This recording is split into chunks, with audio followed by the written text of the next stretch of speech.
Turabahaye yambu mwese mwe mudukurikira muherereye ijya nino abari ngaho mu bihugu vyo mu yandi makungu ku migabane itandukanye y'isi, abari ku mugabane w'abanyamerika, bari ku mugabane w'abanyaburaya, bari ku mugabane wa Aziya, bari ngaha mu gihugu cacu c'u Burundi, abari mu bihugu vy'ibibanyi mu buraruko mu Rwanda, abari mu burengero muri Kongo, namwe mwese muri mu buseruko muri Tanzania, bari muri Kenya, mwese ndabahaye kaze.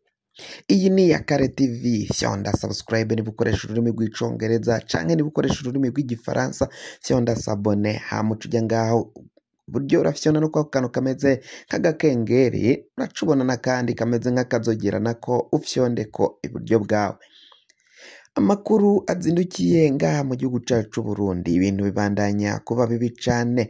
Umukuru w'igihugu ca Kongo kiri mu burengero Antoine Felix Tshisekedi kuri uyu w'Imana uheze yaraciye yinjira ngaha mu gihugu cacu c'u Burundi mwibanga ku kibuga c'indege citiriwe Melchior Ndadaye Bujumbura, niho yaciye yakigwa na mugenzi wi Varisito Ndayishimiye mwibanga rikomeye cane. Uyu muhuro waciye ubera ngaho ku kibuga c'indege, haranatumiwemo General Prime Niyongabo atwara ibiro vya gisirikare ngaha mu gihugu cacu c'u Burundi. Felix Antoine Tshisekedi kuki yoba yarazindukiye ngaha mu gihugu c'u Burundi akaja guhura na Varisito Ndayishimiye mwibanga? Imigigwa ihabwa abakuru b'ibihugu iyo binjiye mu gihugu kuki itigeze ikogwa? Kuki bahuye mwibanga? Amakuru avuga ivyo baganiriye, boba baraganiriye iki? Niki catumye bahamagaza na Prime Niyongabo atwara igisirikari c'u Burundi? Aya makuru rero tukaza kuyabaramburira mu kanya isase, ntuze uje kure umenye ico umukuru w'igihugu Varisito Ndayishimiye ndetse na Felix Antoine Tshisekedi baganiriye. Ariko inkuru nyamukuru nuko ari u Rwanda, uraje wumve ico baciye baruvugako. Nk'uko nari mpejeje kubikubwira rero mu ntango z'iyi nkuru yacu, reka tuyitangurire ngaho ku kibuga c'indege ca Bujumbura citiriwe Melchior Ndadaye. Hari kuri uyu w'Imana uheze kw'igenekerezo rya 9 niho yaciye yinjira ngaha mu gihugu c'u Burundi, aho rero yaciye ashika ku kibuga c'indege akahahurira na mugenzi wiwe Varisito Ndayishimiye. Vyakozwe mwibanga. Indege yazanye umukuru w'igihugu ca Kongo Antoine Felix Tshisekedi yaraciye ishika ku kibuga c'indege, hasanga umukuru w'igihugu Varisito Ndayishimiye nawe ahari ategereje uyu mugenzi wiwe aramutswa igihugu ca Kongo. Baraciye hari hateguye icumba ca VIP nyine ngaho ku kibuga c'indege, murazi ko kiba gihari. Baraciye bajya mu mwihezo baraganira, mu nyuma haciye hahamagazwa na General Prime Niyongabo nawe abasanga ngaho bariko baraganirira. Amakuru avuga ko rero bamaranye amasaha abiri baraganiriye, ikiganiro cafashe umwanya nyine w'amasaha abiri bari ngaho ku kibuga c'indege. Uyu mukuru w'igihugu ca Kongo agishika ku kibuga c'indege hasanze mugenzi wiwe. Imigigwa ihabwa canke igigwa iyo umukuru w'igihugu c'amakungu yinjiye mu gihugu nayakozwe nayagizwe, vyari mwibanga. Mbere n'abari ku kibuga c'indege usivye abajejwe umutekano bamwe ntibamenye icabaye, usivye ko umutekano babona ko wongerejwe, baba garde presidentielle, abasirikare barinda perezida nibo bari baje kwikorera umutekano, nibo bari ku kibuga c'indege, bari bahari ku bwinshi babona ko ibintu bidasanzwe. Ibyo rero biravugwa ko amakuru yaciye aganirwa ko rwari u Rwanda.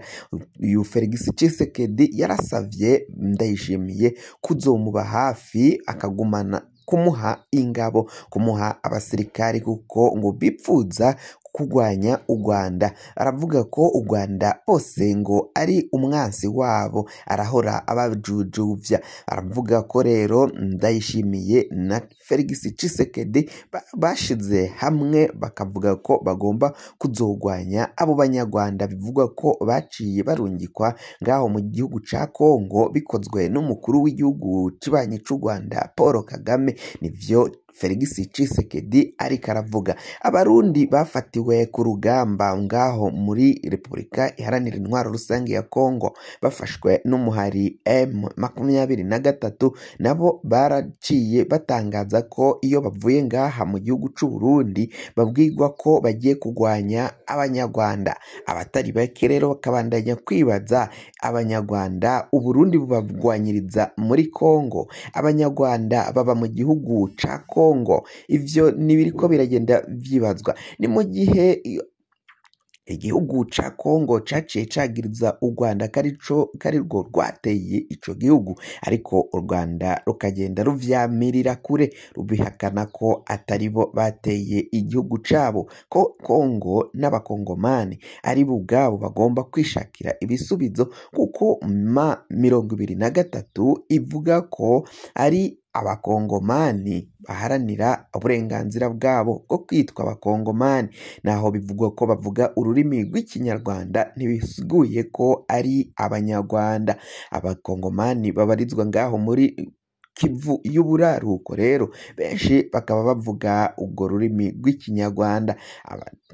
Rero abakongomani bakaba baratanguye kubica, mbere na leta ya Kongo ikaba itagira ico ikoze ngo ibarengere kuko baba ariko baricwa bazira ko bavuga ururimi rw'ikinyarwanda. Ivyo byose rero bakabiheraho babita ko ari abanyarwanda. Abarundi nabo bakaja ngaho mu gihugu ca Kongo bavuga ko bagiye kugwanya abanyarwanda bateye igihugu ca Kongo.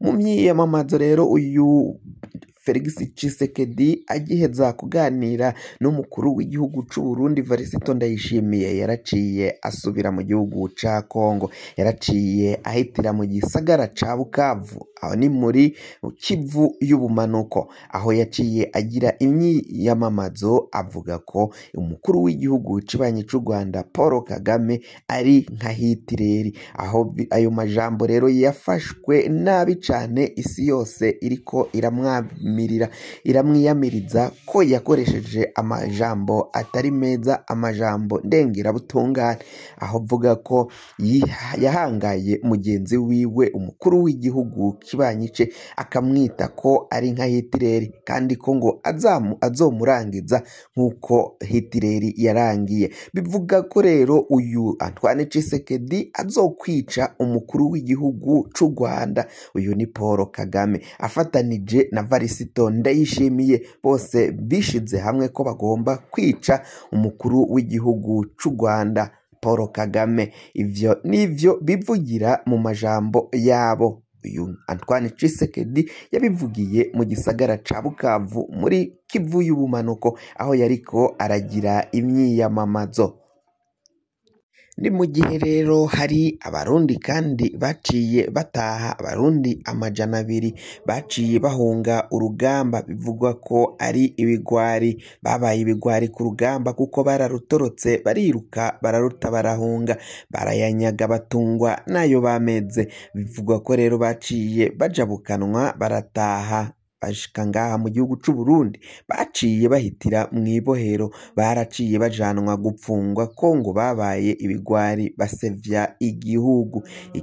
Rero abaryango babo bakaba bariko babatabariza basaba ko batohava bagirirwa nabi ngo bicwe. Biravugwa ko uwanse kuja kugwana n'umuhari M23 aca ajanwa gupfungwa n'iperereza, mbere kandi nta busubira kubona canke kumenya aho yaciye ajanwa gupfungirwa. Abo basoda rero baciye baheba urugamba bakitahira, bavuga ko ivyabaye muri Kongo ari agahomamunwa, ako benshi bahapfiriye. Biravugwa ko Uburundi bwarungitseyo ingabo 6,000, ariko abarenga 700 bose barahejeje kwicwa ngaho muri ico gihugu ca Repubulika Iharanira Intwaro Rusange ya Kongo.